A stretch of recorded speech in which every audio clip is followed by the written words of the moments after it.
Our show started out as a political satire, but it now feels more like a sobering documentary.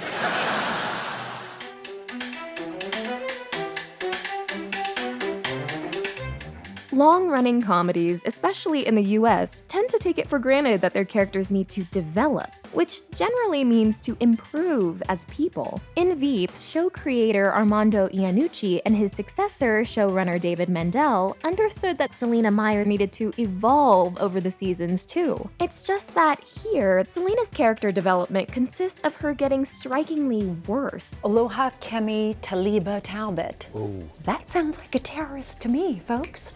Taliban. And the finale made it clear that, in fact, we've been watching the 7-season origin story of a supervillain. Ma'am, the ICC has issued a warrant for your arrest for war crimes. That's because autistic Barbie here tattled on me over the wedding drone strike. Which one? No. Selina's evolution mirrors a noticeable shift in American politics. As the former president of the United States, truth and justice can gargle my balls. Which have grown bleaker, meaner, and more shameless in the years since the show began. This entire country is getting more disgusting by the second. That's a demo we're targeting mostly on Facebook. Okay. Veep's predecessor, The Thick of It, Iannucci's take on British politics, captured the farce and folly of the modern political circus. Jesus Christ, see you, you're a omni-shambles, that's what you are. Veep carried on this mission in an American context, and did it so well that this satire was widely hailed by insiders as TV's most realistic version of DC. Yet the show faced a potential identity crisis after the election of Donald Trump. As the contemporary environment became more openly toxic and antagonistic, Veep responded by going darker too. I mean, obviously, while it is regrettable, the loss of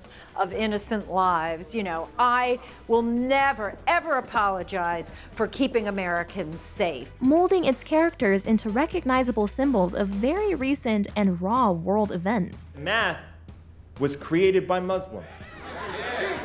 Yeah, and we teach this Islamic math to children. Math teachers are terrorists. Thus, the story transformed from a tale of hapless, mostly harmless absurdity. Why does it keep doing the turning? A high-level West Wing staffer was recently overheard calling the president the C word. Oh, wow. This is broken, by the way. Into one of pernicious, disturbing, and destructive absurdity. God America. No more math! Jonah's obnoxious nature and narcissistic man-child persona become a lot more dangerous as he rallies crowds around hate-filled, bigoted rhetoric. Algebra? More like Al Jazeera. Standing in for the rise of Trumpism. This is a horrific country that is falling apart because it is full of people who are different than me. Amy, once defined by her hunched, stressy shoulders, physically and ideologically makes herself over as a Kellyanne Conway figure. Jonah Ryan is the only candidate who's honest about his dishonesty. Mike's rise in media parodies the decline of journalism into a mindless, entertainment-driven 24-hour news cycle. What's wrong with this suit? It's not network. As captured in the irony of him being the one the Chinese government deems stupid enough to unwittingly deliver their message to Selina. He said President Liu is watching the election with great interest. Without posing any risk of cracking the biggest story of his times. Liu sent you a message inside Mike. A misfortune cookie. Kent's departure gets at the way that the modern obsession with polling and statistics leaves our democracy vulnerable to the influence of demagogues. Do the goddamn Islamic math. You're the numbers guy. The numbers! Leading to outcomes that rational citizens like him can't stomach. Jonah Ryan as vice president? That is an entirely unacceptable outcome. Selina continues her parallels to Hillary Clinton, from the philandering husband. Andrew is very hard to get rid of. He's like the herpes virus or an unwanted child. In this case, he gave me both. And in the investigations into the foundation that bears their name. I refuse to allow you to implicate me in your financial misdeeds, ma'am. They're not misdeeds, they were exploited opportunities. To the couple's single daughter growing up in the limelight of her famous parents. Iannucci even told actress Sarah Sutherland to study the footage of Chelsea Clinton's body language in public appearances. Selina echoes Hillary early on in the stir her haircut causes. Rebranded. What do we think? I love it. And later, in the way she rejuvenates her career through international diplomacy. In season 7, we see a comical volume of balloons falling on her at the convention, and her expressing the feeling that it's her turn. It is my goddamn turn. While she struggles to find a clear campaign message. Amy, why would you want to be president? So I can nuke America. It's actually not bad. Pretty good, actually. She's threatened at one point with the punishment of no political future. You don't have a political future, Selina. That is your punishment. And she confronts the unfairness of being the first woman to break into so many rooms full of men. The party and the nation will never forget all that door you pushed open.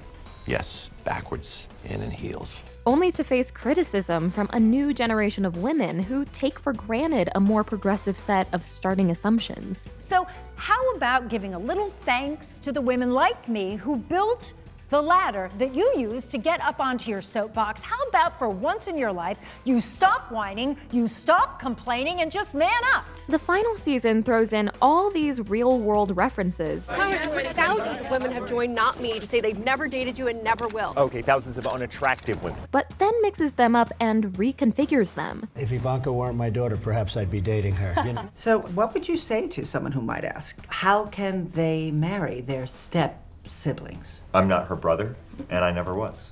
Except for that 1 year. It's exactly what Woody Allen did. I'm clearly no more of a pervert than he is. So, for example, the equivalents of Hillary and Trump end up on a ticket together. And this perhaps could be read as a subtle suggestion that establishment liberals are more complicit in bringing about the phenomenon of Trump than they'd like to think. Ma'am, you can't let an embittered, vindictive, narcissistic man-child be one heartbeat away from the presidency, let alone be the president. On a broader level, all these mirrors send the message that, while on the day-to-day level, politics does feel like a meaningless mess of ridiculous moments and opportunistic power grabs, that doesn't mean that the farce is without consequences. Kill her! Yeah, I mean, not her, man, but yeah, sure.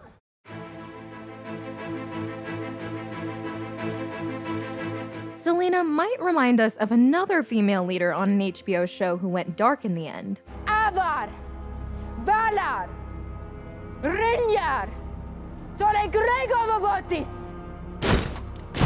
The Veep was never an inspirational figure as Khaleesi the Mother of Dragons once was. But like Daenerys Targaryen, she's a groundbreaking female leader who feels she has to give up her principles to win her Iron Throne, can't resist the pull of power, and is shaped by a toxic, brutal status quo. I was the game changer. Yep. I took a dump on the glass ceiling, and I shaved my in the sink of the old boys club. Selina's perversion of the concept of sacrifice might also remind us of another recent villain in a big franchise, the Avengers' Thanos. You kill and torture, and you call it mercy. Who is willing to kill his own daughter. I ignored my destiny once. I cannot do that again. Even for you.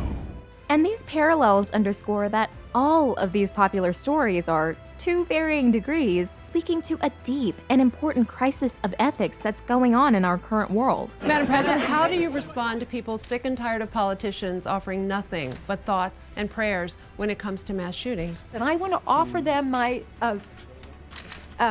mindfulness and meditations unto the Lord on their behalf. Veep subtly illustrates that the problems our country faces follow from Washington's deeply entrenched culture of expedience and empty opportunism. Jonah, your anti-vaccination message is bringing together an unheard of mix of Orthodox Jews, uneducated fringe conspiracists, and kombucha-douching private school moms. That's the real America. Which is embodied in Selina. I didn't come to North Carolina to lose.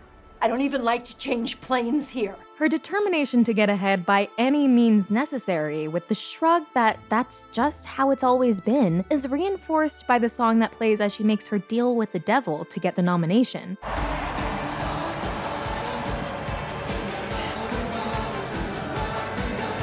A song which is also a callback to when she once said, Billy Joel is gonna sing. Nothing is sacred to Selina. Federal lands. They need to be protected. We need more drilling. For drilling purposes. Let's frack the crap out of it. We never learn what party she's in, and it doesn't matter which party she's in, because she doesn't believe in or stand for anything. Catherine, it is just the party platform. It's like a to-do list of things we're not gonna do. Despite being the first woman president, She's written an autobiography, A Woman First, First Woman. she's a terrible feminist. An all-female ticket? I don't think so. The American people work hard for a living, okay? They don't need that kind of bullshit. Depending on what is most profitable in the moment, she will capitalize on misogynism. God bless America for hating women almost as much as I do. Or seize on Me Too movement feelings. Murdered by Tom James. That is actually all me. I will take credit for that. While not supporting the actual women in her life in the slightest. She aborted her unborn fetus. Okay, well, doctor a day's pay them. What has your mother done now? She used our wedding as a diversion to escape from the Norwegian National Police.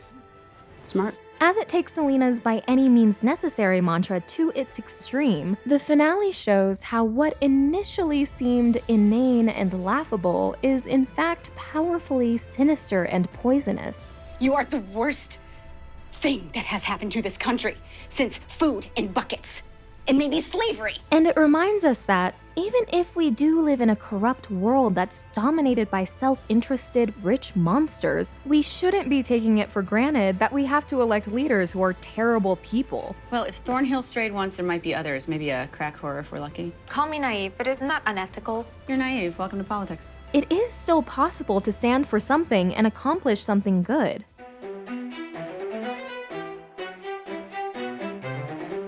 In the future world we're presented with, Well, then it's a good thing that you got impeached. They didn't have to invite you. there is a silver lining. It's not the case that everyone had to be like Selina to make it. Kemi Talbot, whose progressive liberal values appeal to the younger generation, Whose time is it? ends up being a two-term president. And the reason Kemi really bothers Selina so much, I cannot stand her.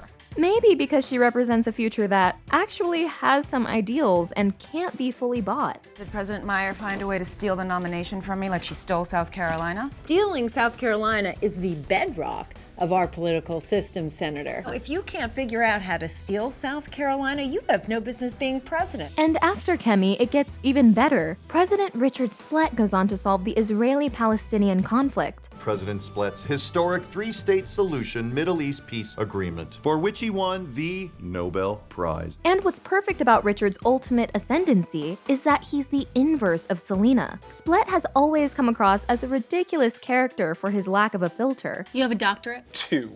Constitutional law and veterinary medicine, which was my fallback. But you were getting my coffee. Which is much harder, because you have so many different moods, like a half calf, and a full calf, macchiato. An obliviousness to all social cues. I was Rick's nephew. Are you kidding me? Oh, This is Cowgill's nephew. Oh. If they tell her who they are, you don't have to say anything. Yet, these characteristics follow from the fact that he's incapable of lying or falseness. Sidney Purcell, the super generous guy, offered me all sorts of great stuff, like brand new kitchen appliances, or a brand new hot tub like the lieutenant governor has. Oh, but I'm not supposed to talk about that. Right then? And in the present storyline, we see him rising due to this innate, involuntary integrity. He's good to his core, without really even trying to be. And this is why he ends up being a wonderful president. So if soulless Selina's playing dirty represents the hellish state of affairs we're living through today, Restore faith in democracy? I mean, we couldn't do that even if we wanted to. the ending of Veep encourages us to buck up. Things can get better. We are still a nation of laws. Ish. Esque. History's calling, and it won't go to voicemail. Hi guys, it's Susanna and Deborah, and we are The Take. If you like what we're doing and you're new here, please subscribe. And if you have the means and you want to, please consider supporting us on Patreon. And there's also a new feature here on YouTube where you can hit that join button and become a member right here. Thank you so much for watching.